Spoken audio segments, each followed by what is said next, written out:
Vous êtes bien sur la RTNC Goma, chaîne de la Révolution. Bienvenue, chers téléspectateurs, dans cette nouvelle édition du journal dans l'actualité. En mission d'itinérance dans le territoire de Kaléé, le gouverneur Patrick Boussou-Bangui a confirmé à la population de Minova sa détermination à travailler durement pour apporter justement des solutions concrètes à sa population. Suivez ce reportage.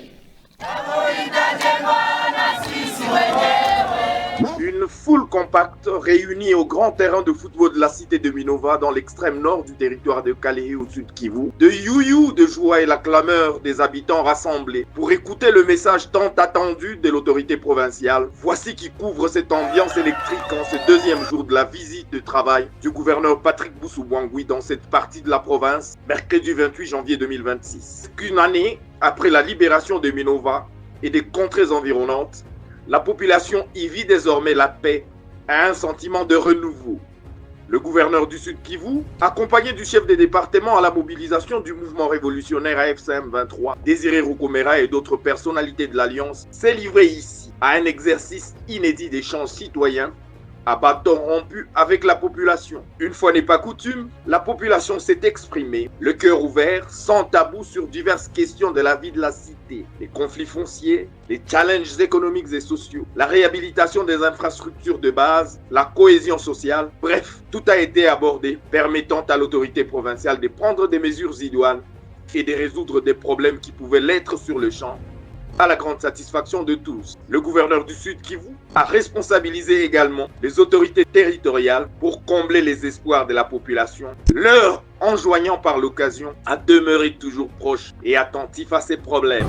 Sasa tuko na lazima ya nguvu yenu, mtusaidie tugombee nchi yetu pamoja. Si mnafurahia amani mnakuwa nayo, na hiyo amani tungali natumika. Kwa hiyo tunataka watu wakuwe na lala usingizi yao kimya, wafanye kazi zao na mtu asikuwe kuwaderange. Mnasikia? Tumetuma askari wetu wengine mumabilima huko tu. Kuna hao watoto vitana wanakuja kusumbua, niwezi hao. Sisi tuko na jeshi ya nguvu sana na wanakamilika. Sini wapa na mama yake nikizani iko hapa. Iko hapa. Siye huyu.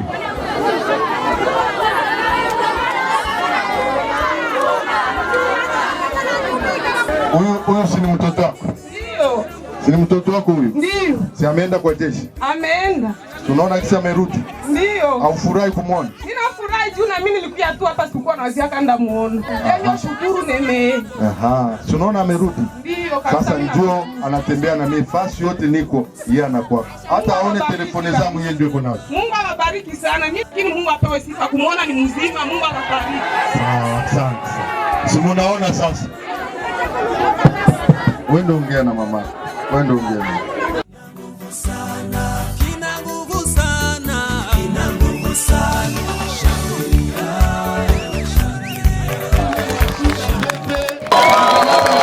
Tôt le matin, c'est avec enthousiasme que le chef de l'exécutif provincial a également constaté que la population, en toute résilience, a fait sienne l'initiative des travaux communautaires d'Issalongo, aussi bien sur la voie publique, dans les différents marchés, ainsi que chacun dans ses espaces de vie. Une manière de contribuer à l'assainissement du milieu. Se réjouit Patrick Boussou-Bangui, prêtant oreille attentive aux différentes couches sociales reçues tour à tour en audience. Le gouverneur Patrick Boussou-Bangui Chombo a confirmé sa détermination à travailler sans ménagement pour apporter des solutions concrètes aux problèmes de ses administrés, et ce, sur toute l'étendue de la province du Sud Kivu. Une rencontre citoyenne a réuni jeudi 29 janvier les habitants du quartier Katoyi dans la commune de Karisimbi afin de renforcer l'engagement communautaire contre les actes de criminalité. C'était au cours d'un meeting conduit par l'équipe provinciale de mobilisation, sensibilisation, recrutement et appui à la pacification qui a profité de cette occasion pour sensibiliser la population. Les détails en images. La rencontre organisée ce jeudi 29 janvier a rassemblé les participants de toutes générations. Ouvrant la série d'interventions, le chef de quartier, Georges Bouchot, a exprimé sa reconnaissance à l'endroit de l'équipe provinciale de mobilisation, sensibilisation, recrutement et d'appui à la pacification pour l'intérêt porté à sa juridiction.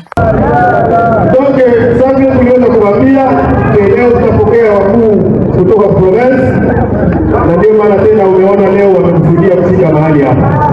Avant toute chose, nitawaambia kwanza le représentant de son excellence ndani ya mobilisation na ekipe yake yote, warahia wote wa kata la Katoi ambao wanakuwa mahali hapa, kwa wachefs aveni de différents avenis et cellules.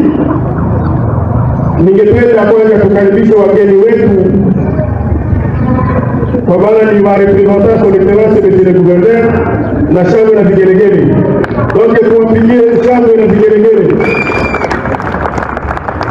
Prenant ensuite la parole, Juvenal Chimimana de la team leader a clarifié les motivations de cette descente de terrain tout en rappelant la vision et les objectifs de l'AFC M23. L'équipe provinciale, il y a mobilisation, sensibilisation, recrutement et appui à la pacification. Tumekuja kuzungumza na nyinyi, nimeanzia hapa kusema kwamba sisi AFC M23 tumekuja kubadilisha nchi yetu na kuibadilisha, nayo yenye tumefanya hapa nayo ni target yetu. Watu wanapaswa kuwa wataratibu. Ile jeunesse yenye ilikuwa inaona mtu labda wanamsikizia ni mwizi, unaona wanakamata majiwe, wanampiga, wanamaua, wale watu hatuwataki. Na mimi naona certaines mentalités ziko hapa ya ujinga tutaki, na sina l'air de vous intimider, ni kuongea kweli. Kama tumekuja kuzungumza na nyinyi, na kila mmoja wetu hapa ana ofisi ya kwake, lakini ofisi tumeziacha kuja kuzungumza na nyinyi. Na kukuja kuzungumza na nyinyi ina maana kwamba ni kukuja kutatua shida zenu. Uongozi yenye haina suivi haiko uongozi. Uongozi wetu ni uongozi wa kusogelea raia, yani la gouvernance de proximité. Poursuivant les échanges, le coordonnateur adjoint Théo Rouremecha a lancé un message à l'endroit de la jeunesse, l'invitant à abandonner les pratiques néfastes et à contribuer activement à la stabilité de la communauté. Bandugu, ulitoka Mungu nzima miliki, mrutilie Mungu wako. Rudilia Mungu wako. Uende kukanisa kama uko Mkristo, uende kumoske kama uko Musulman, uende ku temple yenu kama uko Budiste, uende urudilie Mungu wako. Uende ku temple yenu kama uko Budiste, uende urudilie Mungu wako. Ufanye kazi wazazi yako, wako na pression yako. Si vile baga ni chance yenyewe mlipata. Tuko tunaangalia mingi sana na balibere. Watu walibere haiko ba innocent hapana.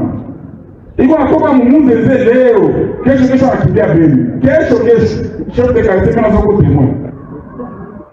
Niko shia nini anasema hapa kuna sana preve, mimi nakuwa hivi. Sasa siku atanikamataga yeye peke anaenda. Na ile kuenda si tunabaki tuko na nini, tuko na amani. Haiko vile na mwingine mwenye apendi badilika kama angali hapa. Naye akamate tike, aende Beni, akutane wenzake wa 40 voleur kule, akutane ba violer kule, parce que ile takataka yote, ile uchafu yote ilishaenda ndio Beni. Ndio ndugu. Par ailleurs, un habitant a salué l'amélioration du climat sécuritaire observé depuis l'arrivée de l'AFC M23 et il a apprécié ce cadre d'échange jugé utile pour permettre à la population de faire entendre sa voix. D'abord, nous remercions le mouvement qu'on a fait. Vraiment, on ne dormait plus. Parce que vraiment, Goma a été impraticable avant eux, mais aujourd'hui, quand même, on est activisé. Oui, je pense que les gens ont été contents parce qu'on posait des questions pacifiquement et puis on a eu des réponses. Bien que d'autres réponses, on va les avoir à l'air entièreté, peut-être prochainement. Mais je pense qu'il y aura des changements. Merci beaucoup. Notez qu'à l'issue de cette activité, de nombreux jeunes ont manifesté leur adhésion volontaire à l'armée révolutionnaire congolaise.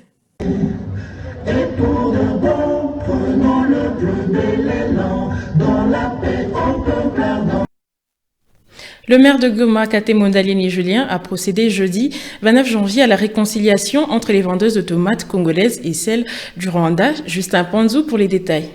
L'autorité urbaine de Goma, Kate Mondalieni Julien, a réussi ce jeudi 29 janvier 2026 à apaiser les tensions qui menaçaient le commerce transfrontalier au marché KMB, au cœur des litiges et un conflit d'intérêts sur l'approvisionnement en tomates entre les commerçantes de la RDC et celles du Rwanda. Réunies autour du maire Kate Mondalieni Julien, les vendeuses de deux pays opérant entre la petite barrière et le marché KMB ont exprimé leur grief mutuel après plusieurs jours de discorde. Face à cette situation qui paralysait ce secteur vital, le maire a tranché en faveur de l'ordre et du respect strict de la réglementation du commerce. Pour mettre fin aux accusations réciproques, l'autorité urbaine a imposé la mise en place d'un calendrier de ravitaillement. Cette planification concertée des stocks en provenance du Rwanda vise à éviter la saturation du marché et à garantir une concurrence loyale entre les actrices économiques des deux pays. Le maire a appelé les femmes à la retenue et au professionnalisme, rappelant que l'unité est la clé de la prospérité économique dans la zone transfrontalière. Hii sekteri ya watu wa kuisha tomate iko shida mbili. Ya kwanza ni economic formel, mtu mwenye anafika frontier analipa tax yake, analipa impôt yake. Kisha kunakuwa na nyingine wanaita economic informel, mtu mwenye anapita panya road, nikisema wakati watafika kwa marché hautaujisha pamoja, lakini kureglementer hii shida ni kazi ya leta. Ikisha kuireglementer itasaidia nchi jirani, wananchi wa nchi jirani wa Rwanda na itasilesi wa na nje. Tumekuwa na Italia bwana journalist, na tumisha kusikilizana na vitu vyote vitaenda sawa sawa kusudi wakaaji wa Rwanda na wakaaji wa Kongo wao wanafanya hii sekta ya uchuruzi ya tomato waweze kufaidika. Tuko na maprincipe na teoria yenyewe tumesimamia hapa. Kusema kwa Wanyarwanda wanakuwa na vitu vyenyewe wanapasha kutumika nayo, ile matu ya kuvukisha tomate, na vile vile na wakongomani kama watenda uza tomate wako fasi kwenye wanapasha fikishia kusudi wakati mtu anafanya commerce, mtu aweze fanya uchuruzi kusudi ya home. Nikisema mtu anafanya commerce kusudi afaidike, hii kazi yake isomeshe watoto, ijenge nyumba, imsaidie ama atagonjwa imtujishe. Présent lors de cette rencontre, Dieudonné Mouimbana Gakuba, président du collectif des vendeurs de tomates, et quelques femmes représentantes des vendeuses ont salué l'intervention salvatrice de l'autorité urbaine. Ils ont exprimé leur satisfaction de voir le dialogue restauré. Kitu nakufurahisha sana ni kuona kama wakuu viongozi wameangalia malalamiko na walikuwa wanaijua tangu mbele. Kwa hiyo yenyewe tuzungumzia zaidi, tumepata jibu ya kwenda kuikala, kutumika pamoja, kusikilizana bila kuleta fujo. Soko inakaa kuwa moya ya soko ya Kahembe, ndio soko ndio wote natafuta tomate na itafutia msoko ya Kahembe. Mimi nashukuru sana waongozi, kazi yenye mnafanya kabisa kuturudishia juni patano turangulie wale wa mama ndio wa grossiste wetu na shetu yetu detail, lakini wanapasha kamata na grossiste na wanakamata na detail. Kweli mimi nawashukuru kwa hii kazi mnafanya kuturudishia tena wale wa kutuzia kama moya tulikuwa tutazika na banjala. Rappelons que grâce à cette médiation, le commerce transfrontalier reprend son cours normal sous le signe de la coopération et d'une organisation renforcée. Présentation des voleurs et remise de biens des valeurs dans la ville de Goma. Plus de détails avec Fanny Kamondo. Leur volet est remis à leur propriétaire après présentation de 3 présumés voleurs et un présumé criminel ce vendredi 30 janvier. Il s'est agi de quelques sacs de riz, de bidons d'huile végétale, des ordinateurs portables. Sentiment de satisfaction du propriétaire de biens volés après récupération. Maake mina furahia hii serikali yetu ya AFC M23. Jumbele walikuwa natuiba, tuliibiwaka sana. Sasa unabana ba mwizi banakurudilia, bamwa baliuawaka. Hii wakati tuko na bana ba mwizi, serikali inakuwa tayari inatusaidia, iko natusaidia sana, hailale. Maana yake tunawafurahia sana. Hii kazi yenye mko nafanya muendelee ifanya.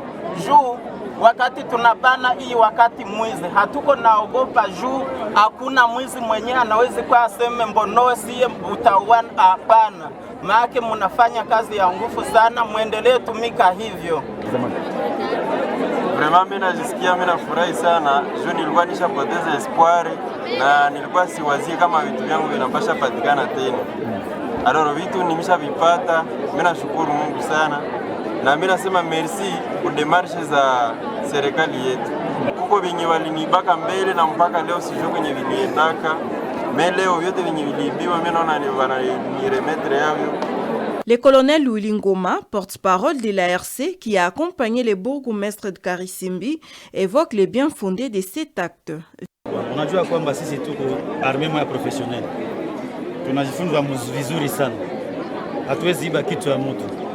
Yote inatokana na mafundisho yetu ambayo tunajua. Soda ni ya kulinda raia, ya kulinda nchi. Hatuwezi iba kitu ya mtu. Kila kitu tunakamata tunarudisha. Jana walirudisha franga mingi sana en dollar. Soda walikamata wanarudisha en dollar. Tunaifanyaka kila siku fasi yote sisi tuko. Hatuwezi iba kitu. Na memba or ya batu tusharudisha Bukavu pale fasi yote tunarudisha kitu ya mtu. Sisi tuko jeshi professionnel, tuko na moral yetu ya jeshi, hatuwezi iba. Tunamwambia watu wa Goma wajue kwamba sio jeshi, tuko jeshi ya raia. Watu wafanye nini? Wasikilizane na jeshi yetu, wapashe habari, wapatie habari wakati, ili kabisa usalama kabisa ionekane kabisa tele kabisa. Donc coopération ya raia ndio ni kitu lazima sana. Kama naona kitu banatuita kwa haraka sana, tena kwa haraka tutafika kwa haraka tena. Rappelons que cette même opération a eu lieu au quartier Mourara où une somme de plus de $400 et autres biens de valeur ont été remis à son propriétaire après appréhension du présumé bandit. Et voilà, et c'est par cet élément que nous mettons fin à cette grande édition du journal. Merci à vous de nous avoir suivis. Restez branchés sur nos antennes et je vous dis au revoir.